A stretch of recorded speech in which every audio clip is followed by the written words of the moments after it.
Ô, meus amigos, há pessoas que estão dizendo o seguinte: o que eu faço para Deus fazer tudo por mim? Você quer um secretário? Você quer um operário? Quer um escravo? Não, eu quero o Senhor. Ele fala que faz por você. Olha a receita aqui, Salmo 37, versículo 5. Entrega o teu caminho ao Senhor. Primeira coisa é entregar. Pare de dirigir a sua vida. Pare de fazer coisa errada e depois chorar para Deus ter misericórdia e proteger você. E o que mais que fala? Confia nele. Tem que confiar. E ele tudo fará. Não terá limites.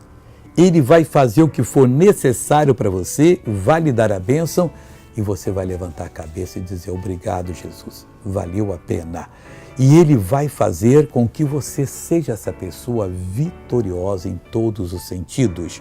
E agora eu quero orar por você. Mas antes de orar, vamos ver um testemunho e eu já vou orar agora. Eu sentia uma artrose aqui, eu fiz um exame pelo médico, ortopedia, disse: Sr. Francisco, uma ressonância. Ele foi e falou assim: Sr. Francisco, eu sinto muito, o senhor não tem mais ressonância no seu joelho. Não tem mais cartilagem? Não tem mais cartilagem, não tem mais nada. Como é que o senhor estava andando antes da oração? Eu andava assim, ó. Ah, meu Deus. Agora como é que anda o Francilino agora? Oh, glória a Deus. Então vamos orar nesse momento. Querido Deus, muito obrigado. É importante, Deus, pontuar que o Senhor nunca falhou conosco. Marcar, ó Deus, que o Senhor sempre respondeu a oração do teu povo.